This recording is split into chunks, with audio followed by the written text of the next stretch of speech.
నమస్తే, welcome to one TV news. ముందుగా బులెటిన్లో హెడ్లైన్ చూద్దాం.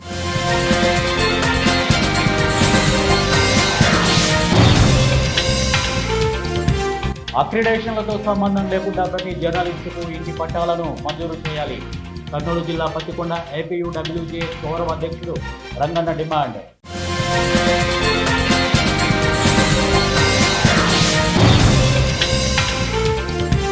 అన్నదాతల కష్టాలపై ధ్యానం లేని కూటమి ప్రభుత్వం. MLC DC Govinda Reddy.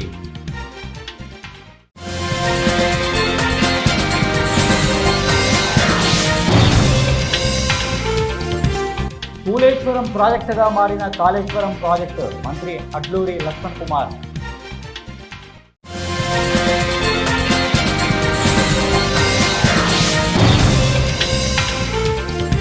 రాష్ట్రంలో రైతులు ఎదుర్కొంటున్న ప్రధాన సమస్యలను వెంటనే పరిష్కరించాలి. విజయనగరం జడ్పీ చైర్మన్ మధ్య శ్రీనివాసరావు డిమాండ్.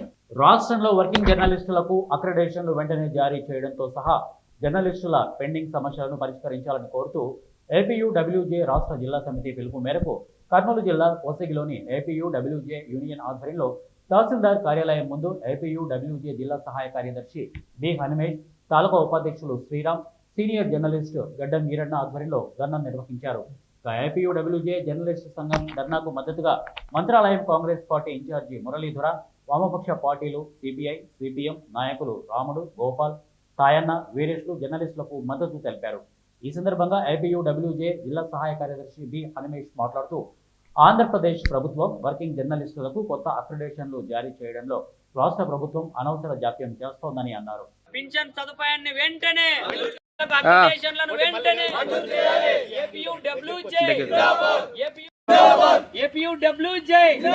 జర్నలిస్టుల ఐక్యత, జర్నలిస్టుల ఐక్యత, ఏపీయూడబ్ల్యూజే జర్నలిస్టుల ఐక్యత. అక్రిడేషన్లను వెంటనే ఆంధ్రప్రదేశ్ వర్కింగ్ జర్నలిస్ట్ యూనియన్ ఆధ్వర్యంలో రాష్ట్రంలోని జర్నలిస్టుల సమస్యలపై పోరాడే ఏకైక యూనియన్ ఏపీయూడబ్ల్యూజే. ముఖ్యంగా ఈరోజు రాష్ట్రంలోనూ జిల్లా కేంద్రాలలోనూ ఏపీయూడబ్ల్యూజే ఆధ్వర్యంలో రాష్ట్రంలో ఉన్న జర్నలిస్టులందరికీ పాత అక్రిడేషన్లను పొడిగించకుండా కొత్త అక్రిడేషన్లను మంజూరు చేయాలని కోరుతూ, అలాగే రాష్ట్రంలో ఉన్న అర్హత కలిగిన జర్నలిస్టులందరికీ ఇంటి స్థలాలు ఇచ్చి ఇళ్ల నిర్మాణాలు మంజూరు చేయాలని కోరుతూ డిమాండ్ చేస్తున్నాం. ముఖ్యంగా కూటమి ప్రభుత్వం అధికారంలోకి వచ్చి ఏడాది గడుస్తున్నా జర్నలిస్టులకు ఇచ్చిన హామీని నిలబెట్టలేకపోయింది. ఇప్పటికైనా ముఖ్యమంత్రి చంద్రబాబు నాయుడు స్పందించి జర్నలిస్టులు అనేక సమస్యల మీద అనేక సమస్యలు ఉన్నాయి. గత ప్రభుత్వంలో అనేక సమస్యలు పరిష్కారం కాలేదు. ఈ ప్రభుత్వంలో పరిష్కారం అయితే అని జర్నలిస్టులు ఆశించారు. ఈరోజు జర్నలిస్టులు ప్రజాస్వామ్యబద్ధంగా ఎలాంటి లాభాపేక్ష లేకుండా ఈరోజు చాలా పనిచేస్తూ ఉన్నారు. అలాంటి వాళ్ళ మీద కనీస సంక్షేమ పథకాలు అమలు చేయకుండా ప్రభుత్వము నిలుపుదల చేసింది. ఈరోజు అక్రిడేషన్లు అర్హత ఉన్న విలేకరులందరికీ అక్రిడేషన్లు ఇవ్వాలా. అంతేకాకుండా ఇళ్ల స్థలాలు ఇళ్ల నిర్మాణం చేపట్టాలా. అదేవిధంగా ప్రమాద బీమా సౌకర్యము కల్పించాలా. అంతేకాదు జర్నలిస్ట్ పిల్లలకు చదువుకోవడానికి కార్పొరేట్ కాలేజీల్లోన వాళ్ళకి అవకాశం కల్పించాలని చట్టం ఉన్నా ఇంతవరకు అటువంటి చర్యలు తీసుకోవడం లేదు. ఈరోజు జర్నలిస్టుల పైన దాడులు జరుగుతున్నాయి. వాళ్ళకి రక్షణ కల్పించే విధంగా చట్టాన్ని కూడా తీసుకురావాలని మేము కోరుతా ఉన్నాము. వాళ్ళు చేసే న్యాయమైన సమస్యలను వెంటనే పరిష్కరించాలని, వారు చేస్తున్న ధర్నాకు మనం సంపూర్ణ మద్దతు తెలుపుకుంటూ వారి సమస్యను పరిష్కరించాలి. మెదక్ జిల్లా వెల్దుర్తి మండల కేంద్రంలోని శ్రీమతి రాయారావు సరస్వతి జూనియర్ కళాశాల ఇంటర్మీడియట్ మొదటి సంవత్సరం, ద్వితీయ సంవత్సరం చదువుతున్న విద్యార్థులకు మొదట యూనిట్ టెస్ట్ నిర్వహిస్తున్నట్లు కళాశాల అధ్యాపకులు తెలిపారు. 2025-26 సంవత్సరానికి గాను ఇంటర్మీడియట్ ప్రవేశాలకు ఈ నెల 20వ తేదీ వరకు అవకాశం ఉన్నందున 10వ తరగతి పాస్ అయిన విద్యార్థులు అడ్మిషన్లు తీసుకోవాలని సూచించారు. ప్రభుత్వ కళాశాలలో అన్ని రకాల వస్తువులు అందుబాటులో ఉన్నాయని, ఉచిత విద్య అందిస్తున్న నేపథ్యంలో ఈ అవకాశాన్ని విద్యార్థులు సద్వినియోగం చేసుకోవాలని అన్నారు. మొదటి, ద్వితీయ సంవత్సరం చదువుతున్న విద్యార్థులు విధిగా పరీక్షలకు హాజరు కావాలని సూచించారు. ఈ కార్యక్రమంలో అధ్యాపకులు స్వామి, మోహన్ తదితరులు పాల్గొన్నారు. స్థానిక వెల్దుర్తి ప్రభుత్వ జూనియర్ కళాశాలలో ప్రథమ సంవత్సరం మరియు ద్వితీయ సంవత్సరం విద్యార్థులకు ఈ నెల 5వ తారీఖు నుంచి 7వ తారీఖు వరకు ప్రథమ యూనిట్ టెస్ట్ పరీక్షలు నిర్వహించడం జరుగుతుంది. కావున ప్రతి విద్యార్థినిలు అందరూ ఇటు యూనిట్ టెస్ట్ పరీక్షలకు హాజరు కావాల్సి ఉంటుంది. అదేవిధంగా కళాశాలలో అడ్మిషన్లు ఇంకా ఈ నెల 20 తారీఖు వరకు గడువు ఉన్నది. ఎవరైనా అడ్మిషన్ కాని విద్యార్థులు ఈ అవకాశాన్ని వినియోగించుకోవాల్సిందిగా కోరుతున్నాము. మరొక విషయం, ఇప్పటికే మన కళాశాలలో అడ్మిషన్ పొందినటువంటి విద్యార్థులు కొంతమంది వారి యొక్క ఫొటోస్ కానీ సంతకాలు కానీ పెండింగ్ ఉన్నాయి. ఈ పెండింగ్ ఉన్నటువంటి విద్యార్థులు వారి యొక్క ఫోటోలు సంతకాలు మన కళాశాల ఆఫీసులో సబ్మిట్ చేయవలసిందిగా విద్యార్థులను కోరుచున్నాం. పార్వతీపురం మన్యం జిల్లా గుమ్మలక్ష్మీపురం మండలం ఎంఆర్ఓ నిమ్మక శేఖర్కు మండలంలో ఉన్న ప్రింట్ మరియు మీడియా జర్నలిస్టులు తమ సమస్యలను పరిష్కరించాలని మంగళవారం వినతిపత్రం అందజేశారు. ఈ సందర్భంగా ప్రెస్ క్లబ్ అధ్యక్షులు శ్రీనివాసరావు, కార్యదర్శి కుమారస్వామి మాట్లాడుతూ ఎన్నికలలో ఇచ్చిన హామీ మేరకు ఇళ్ల స్థలాల మంజూరు చేయాలని, పాత అక్రిడేషన్లను పొడిగించకుండా కొత్త అక్రిడేషన్ కార్డులు జారీ చేయాలని, అలాగే మిగతా రాష్ట్రాల మాదిరిగా విశ్రాంత జర్నలిస్టులకు పెన్షన్ మంజూరు తదితర సమస్యలను పరిష్కరించాలని, ఇక తహసీల్దార్ ద్వారా ప్రభుత్వానికి వినతి పత్రం అందించామని చెప్పారు. ఆగస్టు 5వ తేదీన మాకు ముఖ్యంగా ప్రతి ఏడాది కూడా డిసెంబర్ కల్లా అక్రిడేషన్స్ మాకు మంజూరు చేయాలి రాష్ట్ర ప్రభుత్వం. కానీ ఈ ఏడాది కర్నూలు జిల్లా పత్తికొండ నియోజకవర్గంలో ఏపీయూ డబ్ల్యూజే జర్నలిస్టులు పత్తికొండ 4 స్తంభాల దగ్గర నుండి ఆర్డీఓ ఆఫీస్ వరకు ర్యాలీలో నిర్వహించి ఆర్డీఓకి వినతి పత్రం ఇచ్చారు. గౌరవ అధ్యక్షుడు రంగన్న మాట్లాడుతూ అక్రిడేషన్ కలిగిన జర్నలిస్టులకు ఇన్సూరెన్స్ను కూడా కలిగించాలని, జర్నలిస్టులుగా పనిచేస్తున్న ప్రతి ఒక్కరికి అక్రిడేషన్తో సంబంధం లేకుండా ఇంటి పట్టాలను మంజూరు చేసి ప్రతి ఒక్కరికి నూతన గృహం నిర్మించాలని రంగన్న కోరారు. పాత్రికేయ సమస్యలను పరిష్కరించాలి, పాత్రికేయులపై జరుగుతున్న దాడులను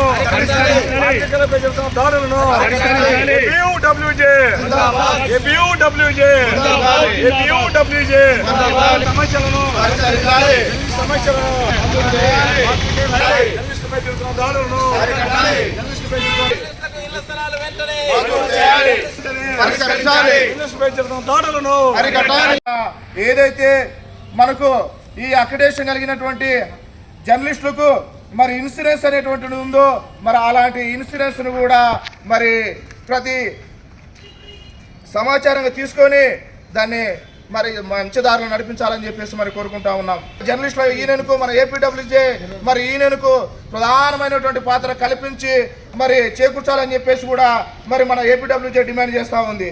వర్కింగ్ జర్నలిస్టుల ప్రమాద బీమా పథకాన్ని తక్షణమే పునరుద్ధరించాలని, మరి జర్నలిస్టుగా పనిచేస్తున్నటువంటి ప్రతి ఒక్కరికి కూడా అక్రిడేషన్తో సంబంధం లేకుండా మరి ఇంటి పట్టాలు మంజూరు చేసి మరి ప్రతి ఒక్కరికి కూడా నూతన గృహాలు నిర్మించాలని చెప్పేసి మరి మన ఏపీడబ్ల్యూజే డిమాండ్ చేస్తూ ఉంది.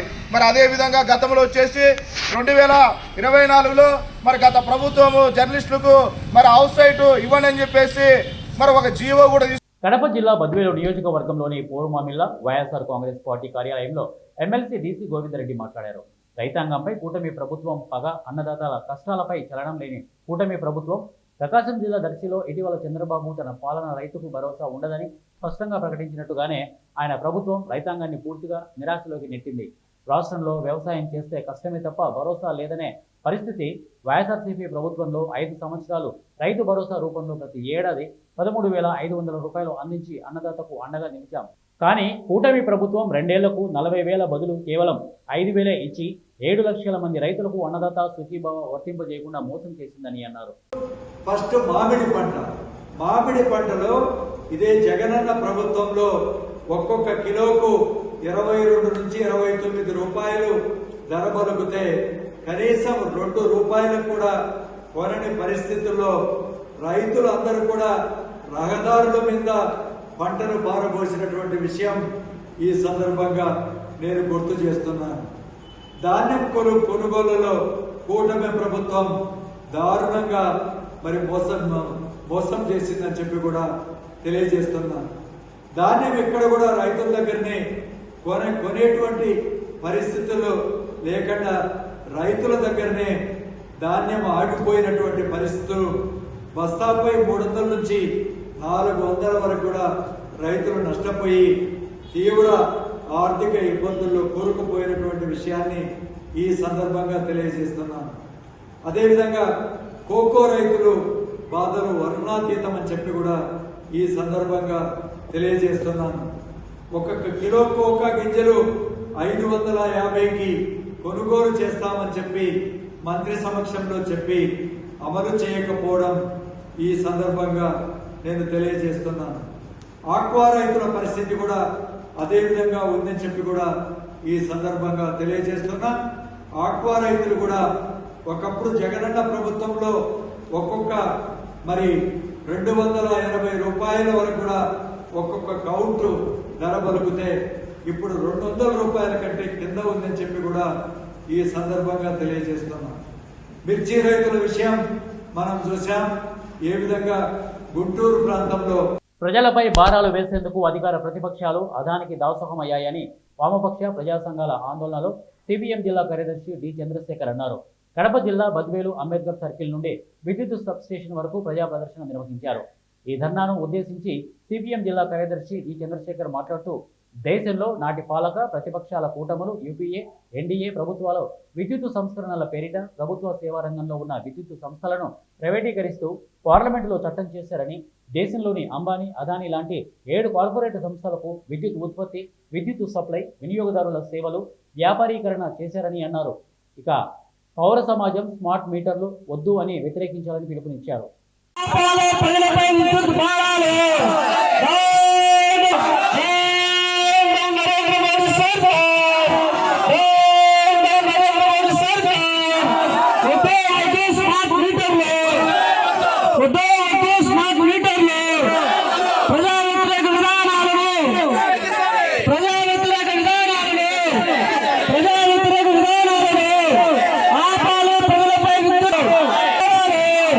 రాష్ట్ర వ్యాప్తంగా వామపక్ష ప్రజా సంఘాలు, ప్రజాతంత్ర సంఘాలు, దళిత బహుజన మైనార్టీ మహిళా సంఘాలు, ప్రజానుకూల మేధావులు అందరూ కూడా ప్రజావేదికగా ఏర్పడి దేశవ్యాప్తంగా, రాష్ట్ర వ్యాప్తంగా తీసుకొచ్చి అమలు చేస్తున్నటువంటి విద్యుత్ సంస్కరణలను వ్యతిరేకిస్తూ ఈరోజు అన్ని మండల కేంద్రాల్లో విద్యుత్ సబ్స్టేషన్ల ముందు నిరసన ఆందోళన నిర్వహిస్తూ ఉన్నారు. అందులో భాగంగా బద్వేలు సబ్స్టేషన్ ముందు ఈ నిరసన ఆందోళన ఈరోజు ఇక్కడ జరుగుతూ ఉంది. ఈరోజు ఈ విద్యుత్ సంస్కరణలు అనేటువంటివి ప్రజలను నిలువు దోపిడీ చేసే విధంగా, ప్రజలను వాళ్ళ కష్టార్జితాన్ని దోచుకునే విధంగా ప్రవేశపెట్టారు, అమలు చేస్తూ ఉన్నారు. గతంలో ఈ సూర్యరశ్మి ద్వారా, విండో ద్వారా ఉత్పత్తి అయ్యేటువంటి కరెంటు యూనిట్ 12 రూపాయలు ఖర్చు అయ్యేది. ఈరోజు టెక్నాలజీ పెరగడం వల్ల ఆ ఖర్చు 1.5 రూపాయకి తగ్గిపోయింది. భవిష్యత్తులో ఇంకా తగ్గిపోయేటువంటి అవకాశం ఉంది. కానీ నరేంద్ర మోడీ, చంద్రబాబు నాయుడు అదానీ కంపెనీతో భవిష్యత్తు 25 సంవత్సరాలకు ఈ విద్యుత్తు ఉత్పత్తి అట్లాగే వినియోగదారులకు సప్లై పైన అన్యాయమైనటువంటి బీఆర్ఎస్ హయాంలో కట్టిన కాళేశ్వరం ప్రాజెక్టు వారి పాలనలోనే కూలీశ్వరంగా మారిందని ఎస్సీ, ఎస్టీ, మైనార్టీ సంక్షేమ శాఖ మంత్రి అడ్లూరి లక్ష్మణ్ కుమార్ విమర్శించారు. పెద్దపల్లి జిల్లా గోదావరి కనిలో ఆయన మీడియాతో మాట్లాడారు. కేసీఆర్ ఏకపక్ష నియంత నిర్ణయాలతో కాళేశ్వరం ప్రాజెక్టు రీడిజైనింగ్ జరిగిందని మంత్రి ఆరోపించారు. నిపుణుల సలహాలను పక్కన పెట్టి మేడిగడ్డ, అన్నారం బ్యారేజ్లను నిర్మించారని అన్నారు. కాళేశ్వరం ప్రాజెక్టుతో గోదావరి పరివాహక ప్రాంతాలను ఎడారిగా మార్చి నీటిని మెదక్, హైదరాబాద్కు తరలించారని అన్నారు. దివంగత ముఖ్యమంత్రి రాజశేఖర్ రెడ్డి నిర్మించ తలపెట్టిన ప్రాణహిత చేవెళ్ల ప్రాజెక్టును కాదని కమిషన్ల కోసమే కాళేశ్వరం ప్రాజెక్టు నిర్మించారని అన్నారు. కేసీఆర్ మానస పుత్రికగా చెప్పుకునే కాళేశ్వరం ప్రాజెక్టుకు బీటలు వారిందని, ఇక గోదావరి నీటిని దిగువకు విడుదల చేయని పక్షంలో భారీ ప్రమాదం జరిగేదని అన్నారు. ప్రజలను తప్పుదోవ పట్టించేందుకే చలో కన్నెపల్లి కార్యక్రమం చేపట్టారని, వాస్తవాలను తెలంగాణ ప్రజలు గమనిస్తున్నారని వారన్నారు. బీఆర్ఎస్ హయాంలో బీటలు వారిన కాళేశ్వరం ప్రాజెక్టుకు ఎందుకు మరమ్మతులు చేయలేదని మంత్రి లక్ష్మణ్ కుమార్ ప్రశ్నించారు. కాళేశ్వరం ప్రాజెక్టులో నీటి బొట్టు లేకున్నా ఉత్తర తెలంగాణ దేశంలోనే అత్యధిక వరి దిగుబడి సాధించిందని అన్నారు.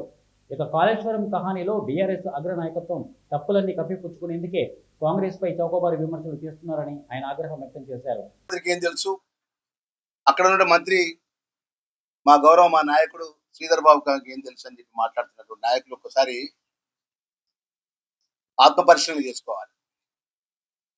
మీరు అధికారంలో ఉన్నారు. తెలంగాణ రాష్ట్రానికి సంబంధించిన గొప్ప ప్రాజెక్టు కేసీఆర్ కళాని కాళేశ్వరం ప్రాజెక్ట్ ఏదైతే ఉన్నదో కుప్ప కూలిపోయిన రోజు మీరే కదా అధికారంలో ఉన్నారు. ఆ కుప్ప కూలిపోయినాక భారతదేశంలో అత్యంత నిపుణుల కమిటీ ఏదైతే డ్యామ్ సేఫ్టీ కమిటీ వచ్చి మీరు ఇక్కడ నీళ్లు గిట్టి వస్తే మిగతా కూలిపోయినటువంటి గేట్లు కాక మిగతా గేట్లకు ప్రమాదం ఉంటుంది. మీరు నీళ్లు అని చెప్పి safety dam safety of committee government of India నుంచి వచ్చి కేంద్రంలో భారతీయ జనతా పార్టీ అధికారం ఉంటుంది, మీరు రాష్ట్రంలో అధికారంలో మీ ముఖ్యమంత్రి కేసీఆర్ ఉంటారు. మీరే రాజులు, మీరే మంత్రులు. కూలిపోయినటువంటి కాళేశ్వరం ప్రాజెక్టు మీరు ఎంబడే గేట్లు వదిలి కింద నీళ్లు వదిలేకపోతే అత్యంత ప్రమాదం ఉంటుందని చెప్పి అప్పుడున్న సేఫ్టీకి సంబంధించినటువంటి డ్యామ్ సేఫ్టీకి సంబంధించిన జాతీయ స్థాయి ఉన్నటువంటి నిపుణులు. కాంగ్రెస్ బీజేపీ పార్టీ నుంచి సుమారు 200 మంది పార్టీ నాయకులు బీఆర్ఎస్ పార్టీ కండువా కప్పుకున్న సంఘటన రంగారెడ్డి జిల్లాలో చోటు చేసుకుంది. ఓ పక్క నాగర్ కర్నూలు జిల్లాలో 3 బీఆర్ఎస్ మాజీ ఎమ్మెల్యేలు పార్టీకి రాజీనామా చేస్తుంటే ఇతర పార్టీ దిగువ శ్రేణి నాయకులు బీఆర్ఎస్ గూడికి చేరుతున్నారు. రంగారెడ్డి జిల్లా కడతాల మండలం చల్లంపల్లి గ్రామంలో బీఆర్ఎస్ పార్టీ మాజీ ఎమ్మెల్యే జయపాల్ యాదవ్ సమక్షంలో కాంగ్రెస్ బీజేపీ పార్టీ నుంచి సుమారు 200 మంది పార్టీ నాయకులు కార్యకర్తలు బీఆర్ఎస్ పార్టీ తీర్థం పుచ్చుకున్నారు. బీఆర్ఎస్ పార్టీ కండువా కప్పి పార్టీలోకి మాజీ ఎమ్మెల్యే జయపాల్ యాదవ్ ఆహ్వానించారు. అనంతరం జయపాల్ యాదవ్ మాట్లాడుతూ కొత్తగా పార్టీలోకి చేరిన వారికి సముచిత స్థానం, గౌరవం ఇవ్వబడుతుందని, రాబోయే స్థానిక సంస్థల ఎన్నికల కోసం 9 మందితో కమిటీ వేయడం జరిగిందని, నిష్పక్షపాతంగా కమిటీ వ్యవహరిస్తోందని వారన్నారు. ఈ కార్యక్రమంలో మాజీ జెడ్పీటీసీ దశరథ నాయక్, మాజీ బీఆర్ఎస్ సర్పంచులు ఎల్ నరసింహారెడ్డి, కృష్ణయ్య, ఉప సర్పంచ్గా సర్పంచ్ జైపాల్ రెడ్డి, పార్టీ నాయకులు దర్శన్ రెడ్డి, గంపా సింగ్ తదితరులు ఈ కార్యక్రమంలో పాల్గొన్నారు. తప్పకుండా గౌరవం కల్పిస్తాము. మరి మనకు పార్టీ పదవులు కావచ్చు, మండల స్థాయి కావచ్చు, గ్రామ స్థాయి కావచ్చు, జిల్లా స్థాయి కావచ్చు, ఇప్పుడే చెప్పలేము. ఎందుకంటే కాంగ్రెస్ పార్టీ మొత్తం కమిషనర్ చేసి ఆ విధంగా మొత్తం కూడా డైవర్ట్ చేయడానికి ఈ విధంగా పార్టీస్ కాంగ్రెస్ చేస్తుంది. దయచేసి అర్థం చేసుకొని ఈ కాంగ్రెస్ వాళ్ళు మాట్లాడుతూ చెప్తారు, కొంతమంది ఎగేస్తారు గ్రామాల్లో, నీకేమైనా ఎంతో సపోర్ట్ చేస్తామంటారు. గ్రామ పంచాయతీ హిస్టరీగా ప్రజల పక్షాన వచ్చినటువంటి పదవులకు ఈ 9 మంది కమిటీ సభ్యులు అన్ని మండలాలు అదే చేస్తున్నాం. కాబట్టి ఈ 9 మంది సభ్యులు నిష్పక్షపాతంగా, నిర్మోహమాటంగా, న్యాయంగా, ధర్మంగా ఎంపిక చేయడం జరుగుతుందని విషయాన్ని మీరంటే నాకు అందరూ కూడా కుటుంబ సభ్యులే, అందరూ కూడా సమానమే. నేను ఏ ఒక్కరిపై కూడా పక్షపాతం వహించను, ఏ ఒక్కరిపై కూడా మొగ్గు చూపను. నేను ఇలా ప్రామిస్ చేస్తున్నాను. ఈ కమిటీకి బాధ్యతలు ఈ కమిటీ నిర్ణయించు. రాష్ట్రంలో యూరియా సహా ఎరువుల కొరత, రైతులు ఎదుర్కొంటున్న ప్రధాన సమస్యలను వెంటనే పరిష్కరించాలని జిల్లా కలెక్టర్కి జిల్లా పరిషత్ చైర్మన్, జిల్లా వైఎస్ఆర్ కాంగ్రెస్ పార్టీ అధ్యక్షులు మజ్జి శ్రీనివాసరావు వినతి పత్రం అందించారు. విజయనగరం మాజీ ఎమ్మెల్యే కులగట్ల, విజయనగరం మాజీ ఎంపీ బెల్లాన చంద్రశేఖర్, ఎంపీటీసీలు, జెడ్పీటీసీలు, కార్యకర్తలు తదితరులు పాల్గొన్నారు. ఈ సందర్భంగా జిల్లా పరిషత్ చైర్మన్ మజ్జి శ్రీనివాసరావు మీడియాతో మాట్లాడుతూ టీడీపీ నేతృత్వంలోని కూటమి ప్రభుత్వం రైతులకు అనేక హామీలు ఇచ్చింది. సూపర్ 6, సూపర్ 7 రూపంలో ఇచ్చిన హామీలను నిలబెట్టుకోకపోగా రైతులను మరిన్ని కష్టాలకు గురి చేస్తోంది. రైతులకు పెట్టుబడి సహాయం కింద సంవత్సరానికి 20,000 ఇస్తామని, జూన్ 2024 నుంచే దీన్ని అమలు చేస్తామని కూటమి ప్రభుత్వం హామీ ఇచ్చి మాట తప్పి రైతులను కష్టాల పాలు చేశారని అన్నారు. ఈ జిల్లాలో వ్యవసాయం ఆధారిత ప్రాంతమైనటువంటి ఉమ్మడి విజయనగరం జిల్లాలో ఇవాళ రైతుల తాలూకా పరిస్థితి చాలా దీనావస్థలో ఉంది. అతి ప్రధానమైన ఏదైతే పంటలు వరి నాట్లు వేస్తే ఈ ప్రభుత్వం ఎరువును అందించాల్సిన యూరియాని కనీసం రైతులకు అందే పరిస్థితి లేకపోవడం వల్ల ఇవాళ అందరం కలిసి జిల్లా యంత్రాంగానికి పెద్ద జిల్లా కలెక్టర్ గారి దృష్టికి తీసుకొచ్చి వారికి ఒక మెమరాండం సమర్పించడమైంది. జిల్లా రైతాంగం యూరియాని అందించండి, యూరియా లేక రైతులు చాలా ఇబ్బందులు పడుతున్నారు. ప్రైవేట్ మార్కెట్ డీలర్స్ వచ్చి అదనంగా డబ్బులు వసూలు చేస్తున్నారు. అదే కాకుండా అదనంగా కాకుండా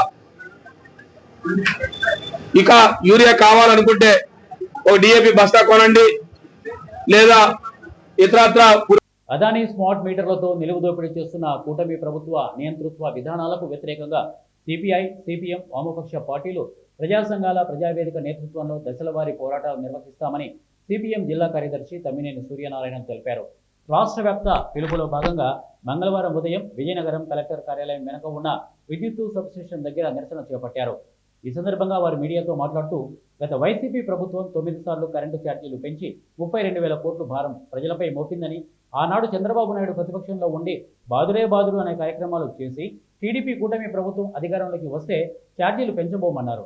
ఇప్పటికీ భారంగా ఉన్న ఛార్జీలు తగ్గిస్తామని ఎన్నికల్లో హామీ ఇచ్చి నేడు ఆ హామీని విస్మరించడం ఒడ్డు చేరాక తెప్ప తగిలేసే చందన ఉందని విమర్శించారు.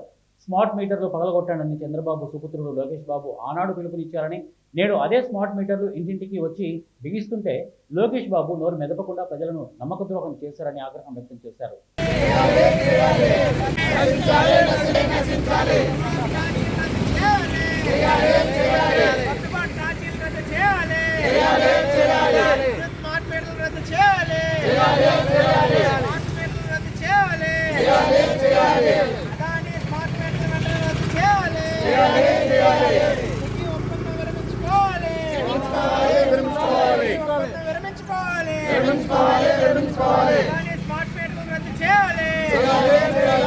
విద్యుత్తు భారాలపైన ప్రజావేదిక ఆధ్వర్యాన రాష్ట్ర వ్యాప్తంగా అన్ని విద్యుత్తు సంస్థల ధర్నాలకు ప్రజావేదిక పిలిపించింది. అందులో భాగంగానే ఈరోజు విజయనగరం హెడ్ క్వార్టర్లో జరుగుతుంది, జిల్లా వ్యాప్తంగా కూడా జరుగుతుంది. ముఖ్యంగా వైసీపీ ప్రభుత్వం 9 సార్లు కరెంట్ ఛార్జీలు పెంచి 32,000 కోట్ల రూపాయల భారం ప్రజల మీద వేసిందని చెప్పేసి ఆనాడు ప్రతిపక్షంగా ఉన్న తెలుగుదేశం కూటమి ప్రభుత్వం మరి దుమ్మెత్తి పోసి ఇది కరెక్ట్ కాదు, ఇది అన్యాయము, అక్రమము, దుర్మార్గం అని చెప్పేసి అప్పుడు ఈ టీడీపీ నాయకత్వం కానీ, జనసేన కానీ, బీజేపీ కానీ చెప్పారు. మరి ఈ రోజుకి వచ్చేసరికి మరి అంతకన్నా భారాలు ఇవాళ రాష్ట్ర ప్రధానికం మీద 50,000 కోట్ల రూపాయలు ఈ రూపంలో భారం వేసే పరిస్థితి మనకు కనబడుతుంది. కాబట్టి ఇవన్నీ తగ్గించాలి. స్మార్ట్ మీటర్లు వెనక్కి తీసుకోవాలి, గ్రూప్ ఛార్జీలు వెనక్కి తీసుకోవాలి, ప్రజల మీద భారాలు తగ్గించాలి అనే డిమాండ్లు ప్రధానంగా ఈరోజు ప్రజల ముందుకు పెట్టి ఆ ప్రజల ముందు సమీకరించాలని అనుకుంటాం. ఎందుకంటే బాదురే బాదురు అని గత ప్రభుత్వం చెప్పింది. ఈ ప్రభుత్వం వాళ్ళు అప్పుడు చెప్పారు, వాళ్ళ మీద వీళ్ళ మీద చెప్పుకోవడం తప్ప ఇద్దరు చేసే పని ఒకటే, ప్రజల మీద భారం వేయడమే గుర్తింగల పని. ఈ స్మార్ట్ మీటర్లు ఏమిటి? బులెటిన్ ముగించే ముందు హెడ్లైన్స్ మరొకసారి.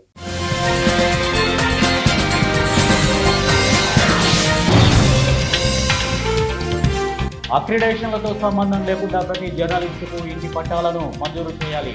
కర్నూలు జిల్లా పత్తికొండ ఏపీయూడబ్ల్యూజే గౌరవ అధ్యక్షుడు రంగన్న డిమాండ్.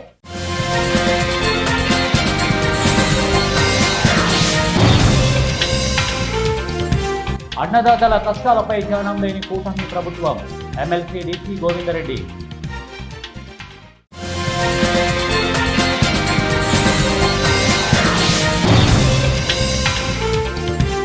కూలేశ్వరం ప్రాజెక్టుగా మారిన కాళేశ్వరం ప్రాజెక్టు, మంత్రి అడ్లూరి లక్ష్మణ్ కుమార్.